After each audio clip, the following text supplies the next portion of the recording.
Praise the Lord. హల్లెలూయా. దేవుని నామం నాకు మహిమ కలుగును గాక. ఆశీర్వదించి ఇచ్చిన ఈ మంచి దినమును బట్టి నేనును మీరును మనందరము దేవునికి కృతజ్ఞతాస్తుతులు చెల్లించవలసినటువంటి వారమై ఉంటున్నాం. దేవుని ప్రియమైన ప్రజలారా, అందరూ బాగున్నారా? దేవుని కృపను బట్టి మనం బాగున్నాం. అవును, everything is good, my soul is good, all is well. అన్నీ క్షేమకరంగా ఉన్నాయి. అయ్యో బ్రదర్, మా ఇంట్లో చాలా పరిస్థితులు బాగాలే, ఏం చేయగలవు? మనం దేవుని వైపున చూసినప్పుడు ఆయన వాటన్నిటినీ సరిచేయని ఆజ్ఞాపిస్తాడు. సహాయము చేయవాడు ఆయనే. మనుషుల సహాయము వ్యర్థము. కనుక నీవు దేవుని వైపునకు చూడు. మనము ఒక సామెత ఉండే, తినడానికి ఒక పూటకు ఒక చేపనిస్తే ఆ చేపను తినేసిన తర్వాత మళ్ళీ సాయంకాలం కొరకు చేప కొరకు ఎదురు చూస్తూ ఉంటాడు. అదే చేపలు పట్టడానికి నేర్పిస్తే తాను ఇంకా ఎవరి మీద ఆధారపడి ఉండడు. గనుక దేవుని యందలి భయభక్తులు విశ్వాసములో మనము ముందుకు సాగిపోవచ్చు, బలపరచబడుచు. ఏ విధంగా మన జీవిత యాత్రలో దేవుని సహాయము చేత క్రీస్తు యేసు యొక్క జ్ఞానమందు కృపయందు మనము అభివృద్ధి పొందినట్లుగా చూచుకొనుటకు పరిశుద్ధాత్మ దేవుని సహాయము కావాలో అదే నేను మీకు తెలియపరుస్తూ ఉంటాను. కాబట్టి ప్రియమైనటువంటి ఆత్మీయ సహోదర సహోదరులారా, మీరు ఆత్మలో బలపడుటయే దేవుని చిత్తమై ఉన్నది. అందుకు ఈ వాక్యమును నేను మీ ముందుకు తీసుకొని వస్తుంటున్నాను. ప్రార్థించుకుందాము. ప్రేమగల తండ్రి, ఆశ్చర్య కార్యములు చేయు గొప్ప దేవా, నీకు వందనాలు, స్తోత్రం. నరకములో ఉన్న నా ఆత్మను వెతికి రక్షించుటయే నీవు చేసినటువంటి మహా గొప్ప ఆశ్చర్య కార్యము నా జీవితంలో. అందును బట్టి నేను నీకు కృతజ్ఞతాస్తుతులు చెల్లిస్తూ ఉంటున్నాను. ప్రభా, ఈ వాక్యమును వినుచున్నటువంటి ఈ నీ ప్రియమైనటువంటి కుమార్తెను, ఈ నీ ప్రియమైనటువంటి కుమారుని, ఈ ప్రజలందరినీ నీవు దీవించి ఆశీర్వదించావు. అవును, అన్నింటినీ సమాప్తము చేసిన యేసు క్రీస్తు ప్రభువా, ఇదిగో మాకు నీవు కలగజేసిన ఇచ్చినటువంటి నిత్య జీవమును మేము పొందిన వారమై నిత్యము మేము నీతో కూడా జీవించుటకు ఈ లోకములో నీ కొరకైనటువంటి సాక్షులంగా పరిశుద్ధమైన జీవితం జీవించుటకు నీ యొక్క ఆత్మచేత ఈ దినమున మమ్ములను బలపరిచి నూతనపరచుమని యేసు నామమున ప్రార్థించి వేడుకొంచున్నాను తండ్రి. ఆమేన్, ఆమేన్. దేవుని ప్రియమైనటువంటి ప్రజలారా, కొన్ని వందల సంవత్సరాల క్రితము స్కాట్లాండ్ దేశంలో నుండి ఒక మిషనరీ గారు సౌత్ ఆఫ్రికా దేశానికి వెళ్తాడు సువార్తను ప్రకటించడానికి. అక్కడ ఆయన 2 సంవత్సరాలు ఉండిన తర్వాత మళ్ళీ సౌత్ ఆఫ్రికాకు వచ్చేస్తాడు. సౌత్ ఆఫ్రికాలో ఆయన 2 సంవత్సరాలు సువార్తను ప్రకటించి ఆ తర్వాత తిరిగి స్కాట్లాండ్ దేశానికి వచ్చేస్తాడు. వచ్చి తనను ఎవరైతే స్పాన్సర్ చేశారో తన యొక్క సంఘమునకు ఈయన ఈ సేవా పరిచర్య అనుభవాలన్నిటినీ కూడా ఆయన వివరిస్తూ ఉంటాడు. వివరించి ఏమంటాడనంటే, నేను వెళ్ళిన దేశంలో ఆత్మలో భారము కలిగి ఉండాలి. అనేకులు యేసుక్రీస్తు ప్రభువు దేవుడని తెలియక వారు తమ ఇష్టానుసారమైన జీవితం అక్కడ జీవిస్తూ ఉన్నారు. సువార్తను ప్రకటించే వారు ఎవరైనా ఉంటే అక్కడికి వెళ్ళి ప్రకటిస్తే వారందరూ యేసు ప్రభువును రక్షకునిగా అంగీకరించి దేవుని రాజ్యంలోనికి వస్తారు అని ముగిస్తూ, అలా వెళ్ళడానికి ఎవరైనా ఉన్నారా? అలా వెళ్ళడానికి మీలో ఎవరైనా ఉన్నారా? అలా వెళ్ళడానికి ఎవరైనా ఉన్నారా అని 3 సార్లు ఆయన స్కాట్లాండ్ దేశంలోని తన దేవాలయంలో నిలబడి ఒక ఛాలెంజ్ను వేస్తాడు. అప్పుడు ఒక యవనస్తుడు లేచి నిలబడి, నేను వెళ్తాను దేవుని సేవ చేయడానికి, నేను వెళ్తానని ఇతడు 3 సార్లు ఆయన జవాబిస్తాడు.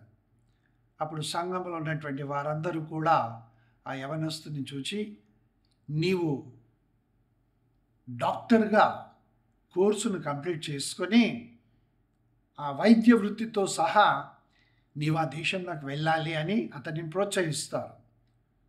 అప్పుడు ఈ యవనస్తుడు తాను డాక్టర్గా తన యొక్క చదువులను ముగించుకొని ఆ తర్వాత ఆయన సౌత్ ఆఫ్రికా దేశానికి వెళ్తాడు మిషనరీగా.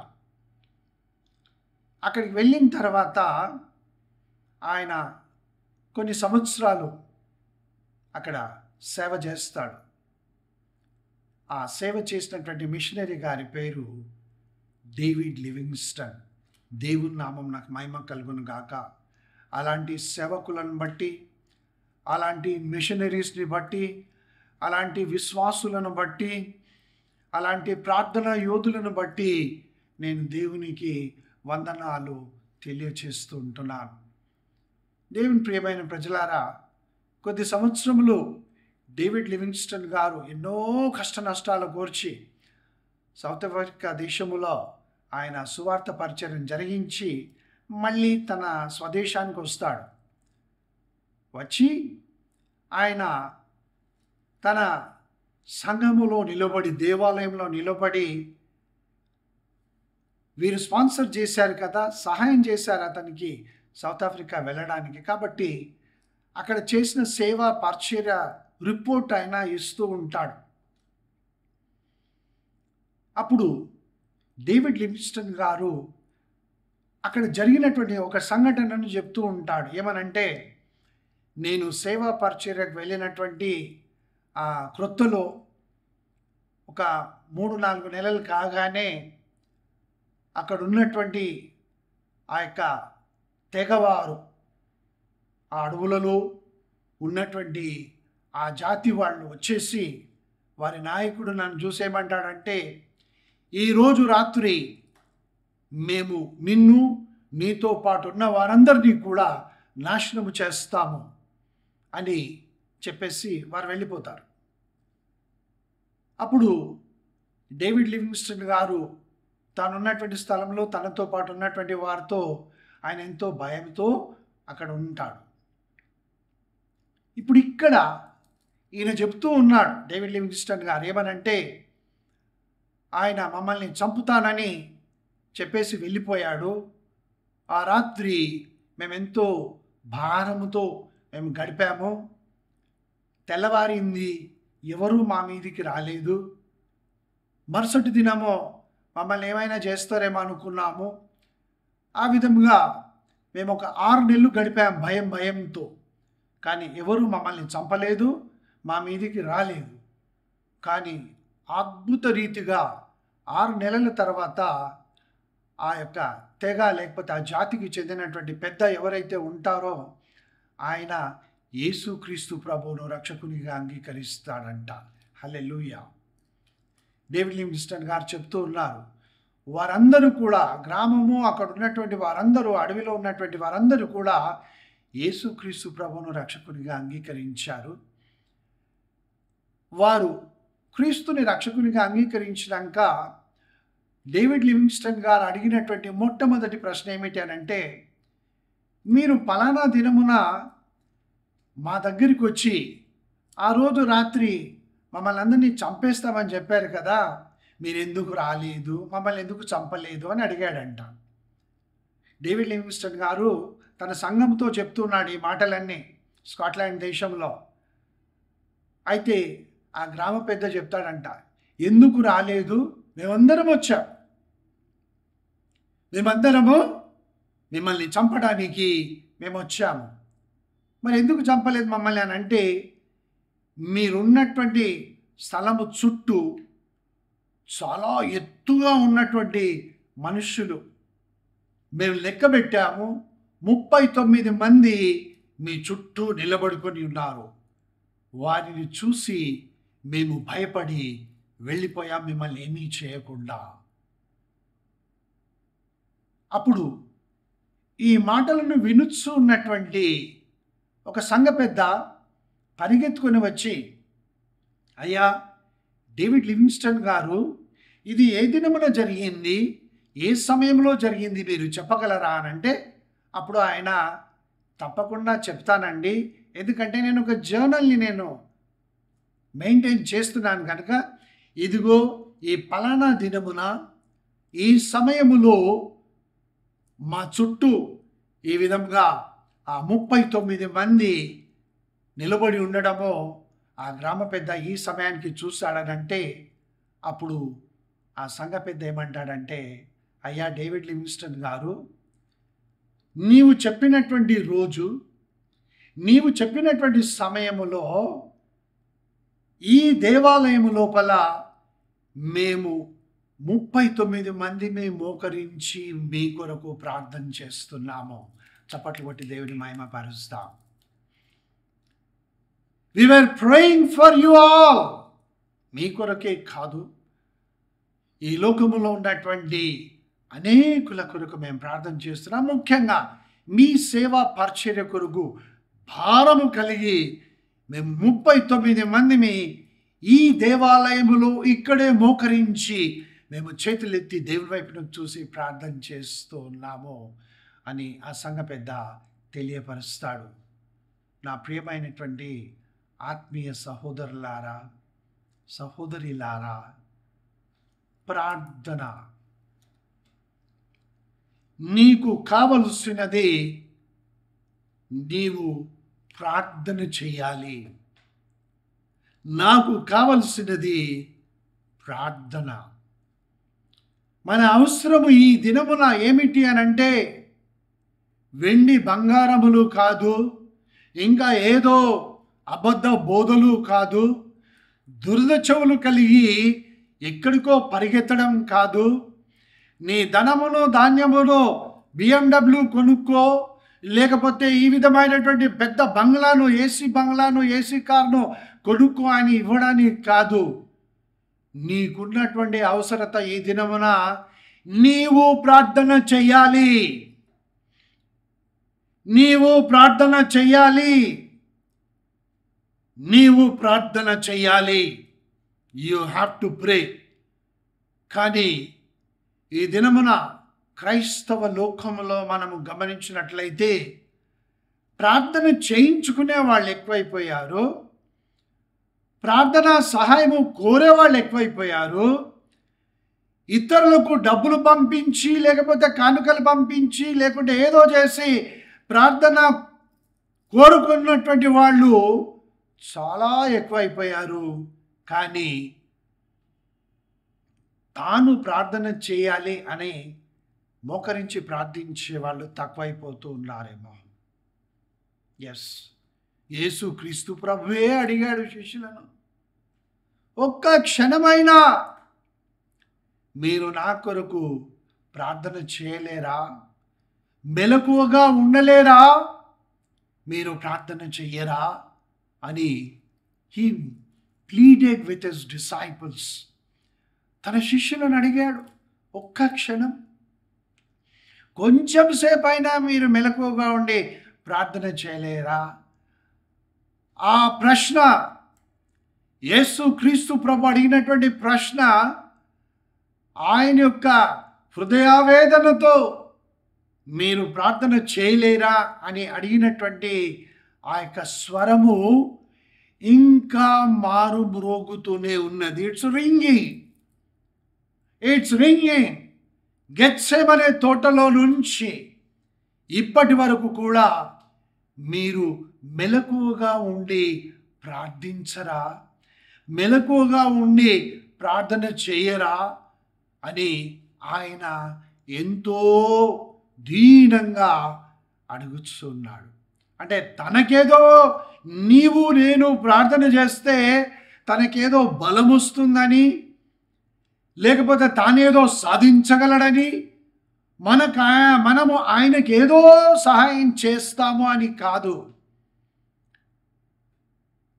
ప్రార్థిస్తున్నటువంటి యేసుక్రీస్తు ప్రభువును చూసి నేను కూడా ప్రార్థన ఆ విధంగా చేయడానికి నేర్చుకోవాలని.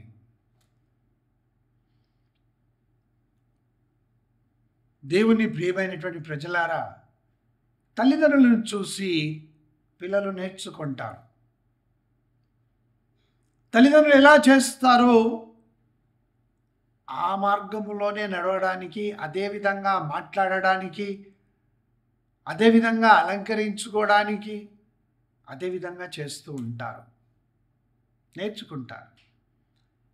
మనము యేసును గురించి తెలుసుకొని ఆయనను గురించి ఏం నేర్చుకున్నాం ఒక్కసారి పరీక్షించుకుందాం.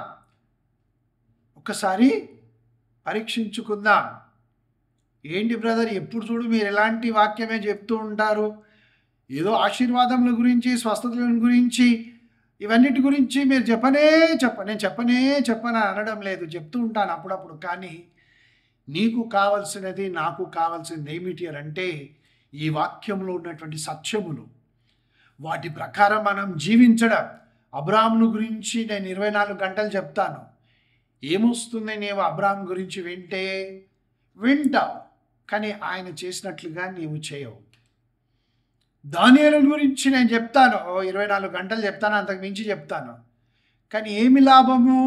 దానియేలు గురించి వింటాము, దానియేలు గురి వలె చేయాలనుకుంటాము, దానియేలు పొగుడుతాము, అన్నీ చేస్తాం, కానీ ఆయన వలె చెయ్యము.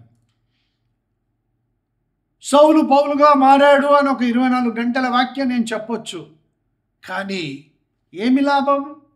సౌలుగానే మిగిలిపోతూ ఉన్నాడు ఈ లోకము లోపల. ఈ దినమున వాక్యం విన్నటువంటి వాళ్ళు ఏమైనా మార్పు వచ్చిందా చూసుకోండి. ఒక్కసారి మనల్ని మనము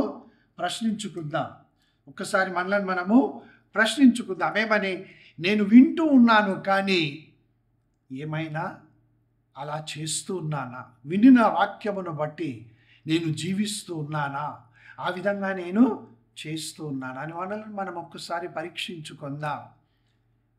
ఏమి కోరుతున్నాడు దేవుడు నీ నుంచి, నా నుంచి? క్రీస్తును పోలి నడుచుకోమన్నాడు. ఎవరిని పోలి నడుచుకుంటున్నాడు ఈ దినమున విశ్వాసి? ఎవరిని పోలి? ఆలోచించండి, జాగ్రత్త. పరలోక రాజ్యము వైపులకు ప్రయాణము సాగిస్తున్నటువంటి నిన్ను నీ కాలు పట్టుకొని లాగుతున్నారేమో, జాగ్రత్త.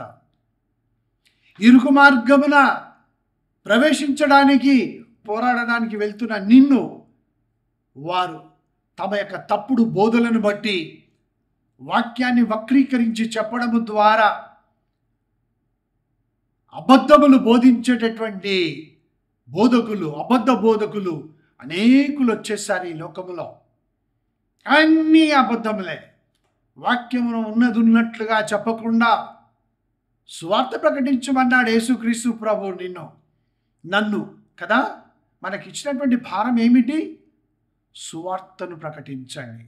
సమయమందును అసమయమందును సువార్తను ప్రకటించమన్నాడు. అంతే కదా ఆయన నీ నుంచి కోరినది, నా నుంచి కోరినది. కాబట్టి ఎంతమంది సువార్తను వినుచు ఉన్నారు? ఎంతమంది బోధిస్తున్నారు సువార్తను? చాలా తక్కువ. అందుకే ఆఖరిలో ప్రకటన గ్రంథంలో అంత్య దినములలో ఇంకా ఆఖరికి దేవుడు ఈ లోకమును తీర్పు తీర్చి ఆ యొక్క నశింపచేయక మునుపు ఆకాశములో పక్షిరాజు ఎగురుతూ సువార్తను ప్రకటిస్తాడని దేవుని వాక్యం సెలవిస్తూ ఉన్నది. ఎందుకంటే మనుషుల వలన సువార్త ప్రకటించబడడం లేదు. ఏమి చూసినా ప్రాస్పెరిటీ, నీకు ఇలా జరిగిపోతుంది, అలా జరిగిపోతుంది, నీవు ఈ విధంగా విశ్వాసం ఉంచు, ఈ విధంగా మాకు ఈ క్యూఆర్ కోడ్ని స్కాన్ చెయ్యు, నీ చేతిలో డబ్బులు పట్టుకో. ఏం జరుగుతుంది? నీ చేతిలో డబ్బులు పట్టుకున్నావు, పట్టుకొని ఇలా లేపావు పైకి. ఏం జరిగింది నీకు? ఆ డబ్బులు వేసావు కానీ తిరిగి నీకు రాలా. అది సత్యం, నీకు తెలుసు.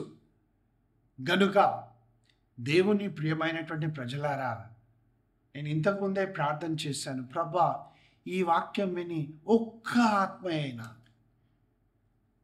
నీ వైపునకు తిరిగి, ప్రభా నేను ప్రార్థన చేస్తాను, కరుణనొందించు ఆత్మను, విజ్ఞాపన చేయ ఆత్మను నాలో కుమ్మరించుమయ్యా అని అడుగుతారేమో.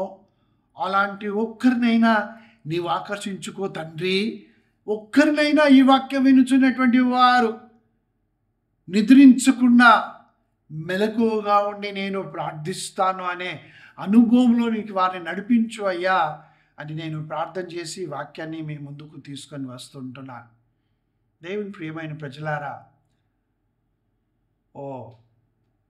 100 సంవత్సరాలకు పూర్వము ఒక తల్లి తన ఏకైక కుమారుడు జైల్లో ఉంటాడు. అతనిని 2 దినములలో ఉరిదీస్తారు. ఎందుకంటే ఆ యవన కుమారుడు చేయని నేరమంటూ లేదు. అబద్ధములు, మోసములు, వ్యభిచారము, మానభంగములు, హత్యలు, లూటీలు, దోచుకోవడం ఇవన్నీ చేశాడు ఆ యవన ప్రాయంలోనే. తల్లి ఆఖరిసారి తన కుమారుని చూడడానికి జైలు అధికారులు ఆమెకు అనుమతిస్తే లోపలికి వెళ్ళింది.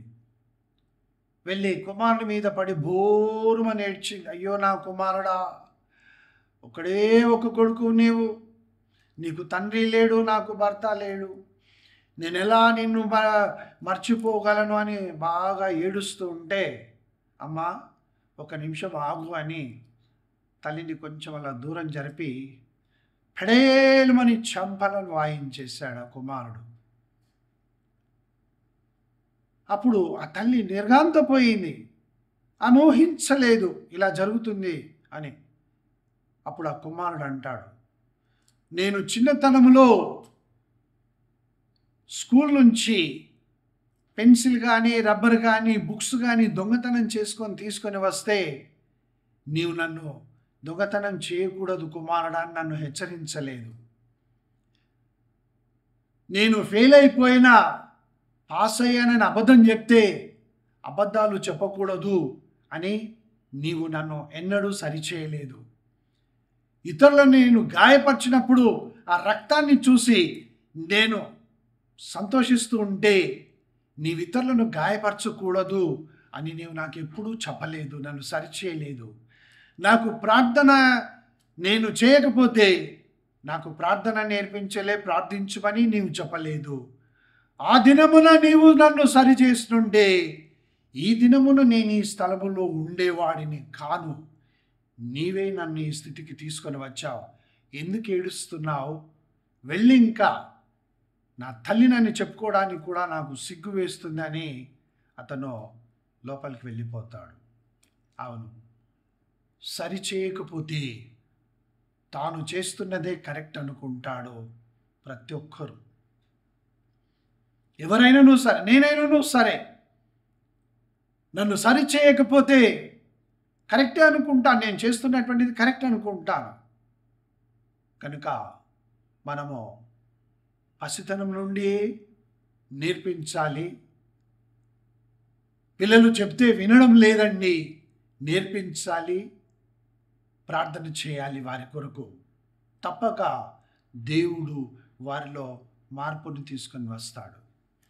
మరి ఇంతవరకు నేను చెప్పాను కదా, అక్కడెక్కడో స్కాట్లాండ్ దేశంలో ఉండి ప్రార్థిస్తుంటే సౌత్ ఆఫ్రికా దేశంలో ఉన్నటువంటి ఈ దేశానికి ఆ దేశానికి అసలు ఎంతో కొన్ని వందల వేల మైళ్ళ దూరంలో ఉంటున్న 2 దేశాలు. ఆ దినములలో ఇప్పుడు మనకున్నట్లుగా సెల్ ఫోన్ కానీ, టీవీలు కానీ ఇవన్నీ ఏమీ లేవు. మరి ఇక్కడ ప్రార్థన చేస్తే అక్కడ కార్యం జరిగింది. అలా ప్రార్థనను విని కార్యములను నెరవేర్చే దేవుడు మనకున్నాడు. దేవుని నామమునకు మహిమ కలుగును గాక. ఆయన ముందు నేను తల వంచుచు ఉన్నాను. ప్రార్థనలు విని జవాబిచ్చే నా దేవుడు. యెషయా గ్రంథము 65వ అధ్యాయము 24వ వచనము. Isaiah chapter 65 and verse 24 Bible గ్రంథములో ఈ విధంగా వ్రాయబడినది. వారికి ఈలాగున జరుగును. దేవుడు ఈ దినమున నీతో మాట్లాడుచుంటున్నాడు. నీకు ఈలాగున జరుగుతుంది అని చెప్తున్నాడు దేవుడు. నా మాటలు కావివి. వారికి ఈలాగు జరుగును. ఏమి జరుగుతుంది?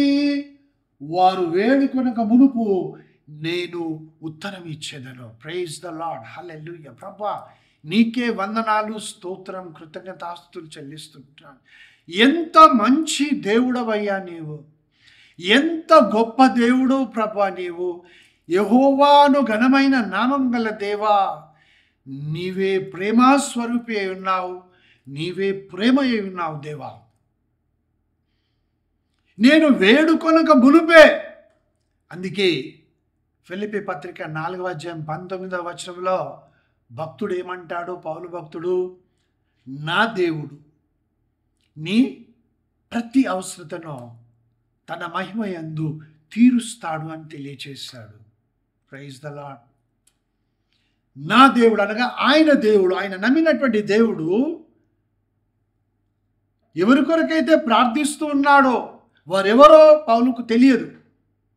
చెరసాలలో ఉన్నటువంటి పౌలుకు ఈ బయట ప్రపంచంలో ఉన్నటువంటి ఈ యొక్క విశ్వాసులు ఎవరో తెలియదు, అనేకులు తెలియదు. కానీ ఆయన ఏమంటున్నాడంటే, నా దేవుడు మీ యొక్క ప్రతి అక్కరని తీరుస్తాడు. నా దేవుడు నాకు సహాయం చేస్తాడని చెప్పడం లేదు పౌలు భక్తుడు. నా దేవుడు నన్ను విడిపిస్తాడు, ఈ చెరలో నుంచి తప్పిస్తాడు, అద్భుత కార్యం చేస్తాడని చెప్పడం లేదు. నీ అవసరత తీరుస్తాడని చెరలో ఉండి ప్రార్థన చేస్తున్నాడు. ఆహా, ఇలాంటి సేవకులు ఉండాలా? ఉన్నారా? నేను ఎన్ని కష్టాలు పడితేనేమి, నాకు తినడానికి ఆహారము కొదువైతేనేమి, నన్ను ఎంతమంది అవమానించినా దూషించినా, నాకెవరూ సహాయము చేయకపోయినా నేను ఇతరుల కొరకు ప్రార్థన చేస్తాను. వారు అడగక మునిపే ప్రార్థన చేస్తాను. ఎందుకంటే వాక్యం సెలవిస్తున్నది. యెషయా గ్రంథము 65వ అధ్యాయం 24వ వచనం చదువుతున్నాను. వారు వేడుకొనక మునుపు నేను ఉత్తరం ఇచ్చేదను, వారు మనవి చేయుచుండగా నేను ఆలకించెదను. దేవుడు సజీవుడై ఉన్నాడు. ఆయన ఆత్మస్వరూపి అయి ఉన్న దేవుడై ఉన్నాడు. నీ ఆలోచనలు ఎరిగినటువంటి దేవుడు, నీకేం కావాలో తెలిసినటువంటి దేవుడు, నీవు అడిగిన వాటన్నిటికంటే, ఊహించిన వాటన్నిటికంటే అత్యధికంగా సమర్థుడైనటువంటి దేవుడు. ఆయనే నీకు నాకు మనందరికీ తండ్రి అయి ఉన్నాడు. ఈ లోకంలో ఉన్నటువంటి ప్రతి ఒక్కరి మీద తన సూర్యుని ఉదయింపచేస్తున్నటువంటి మన దేవుడు, అందరి మీద వర్షమును కురిపిస్తున్నటువంటి దేవుడు, అందరికీ సువార్తను ప్రకటించమని ఆయన తన ప్రేమను వెల్లడిపరిచినటువంటి దేవుడు ఏమంటున్నాడనంటే, నేను నీ మనవిని ఆలకించదను.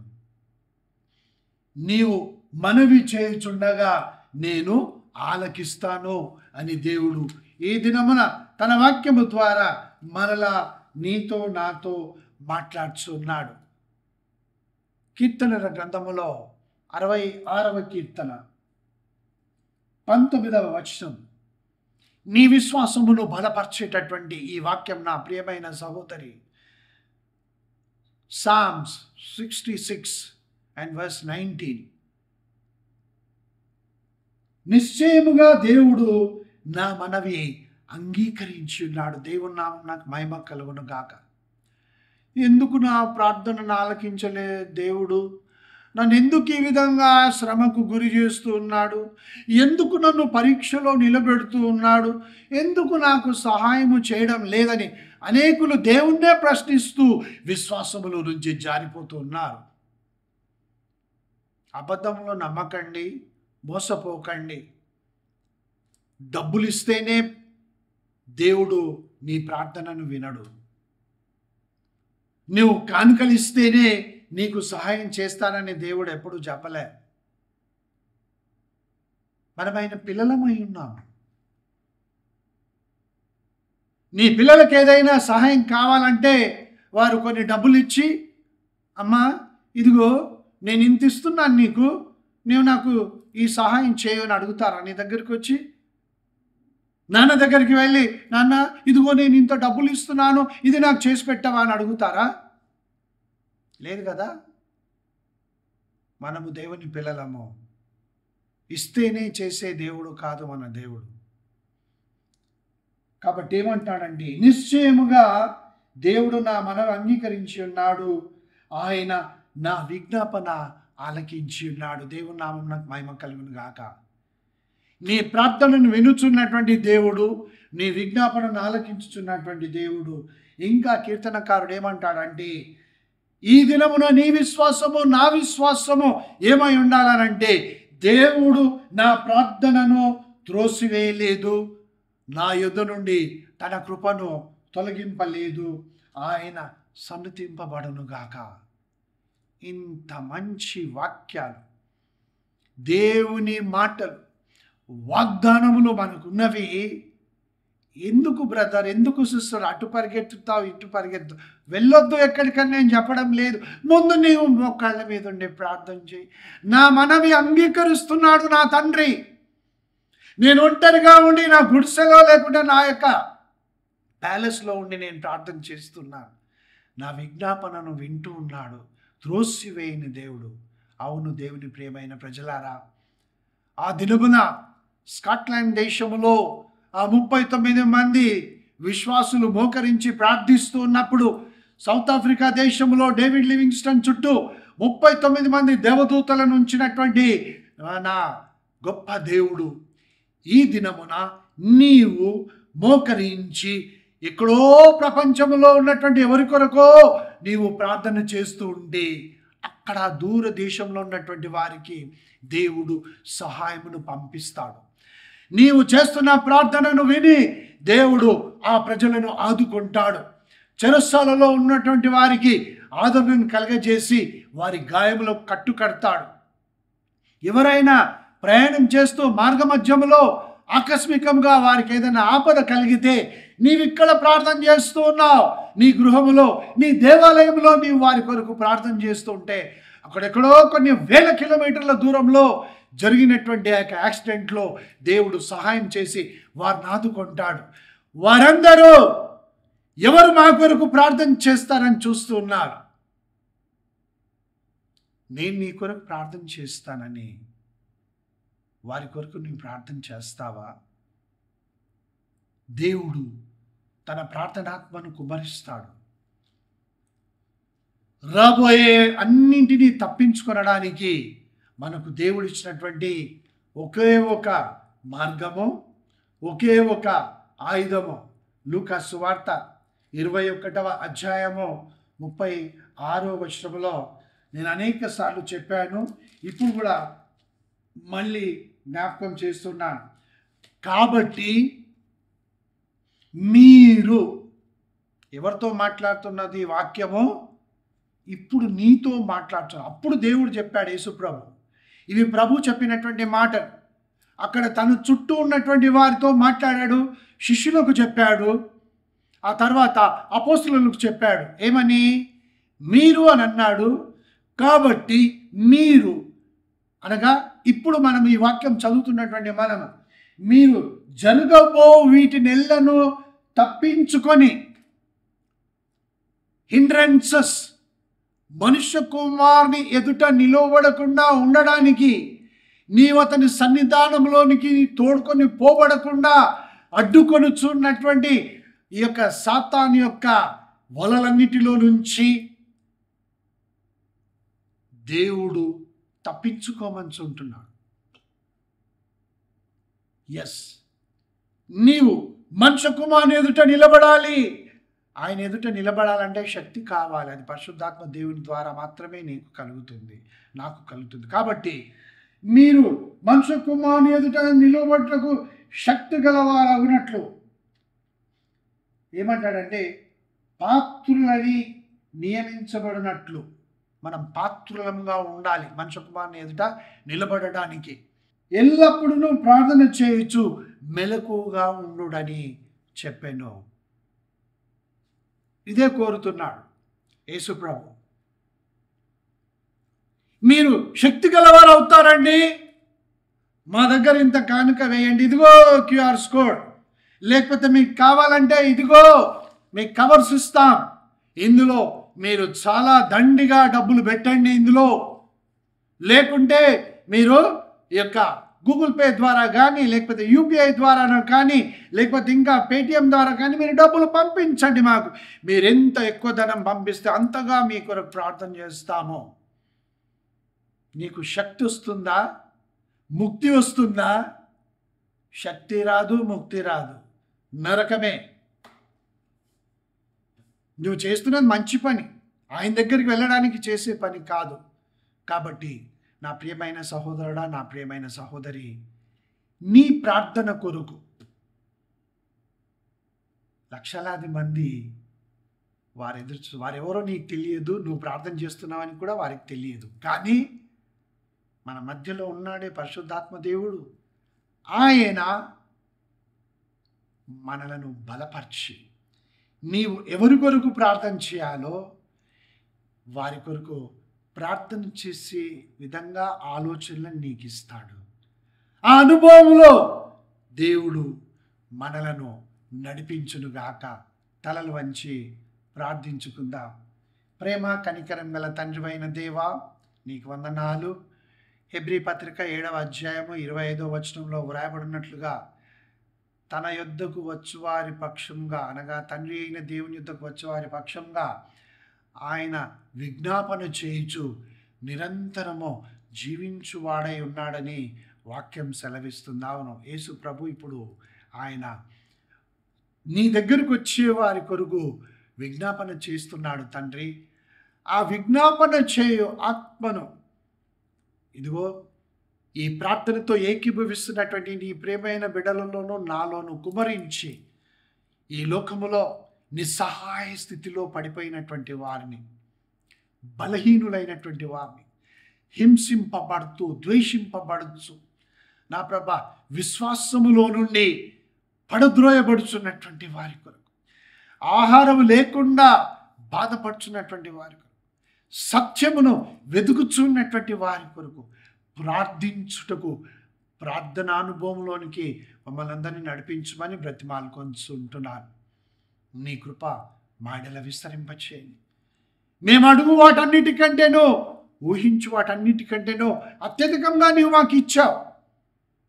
నీకు వందనాలు. మాకున్న దానిని సరైన విధంగా మేము కాపాడుకొనుచు వాటిని ఉపయోగించటం, ధనమును సరైన విధంగా ఖర్చు చేయుటకు, అనవసరమైన వాటి కొరకు ధనమును వెచ్చించి అప్పుల పాలు కాకుండా ఇప్పుడున్నటువంటి అప్పులలో నుండి వీరిని విడిపించి నీవు సహాయం చేసిన తర్వాత వీరు మరలా తప్పుడు పనులు చేయకుండా ఆ డబ్బును సద్వినియోగం చేయుటకు మీరు వీరికి సహాయం చేయమని ప్రార్థిస్తుంటున్నా.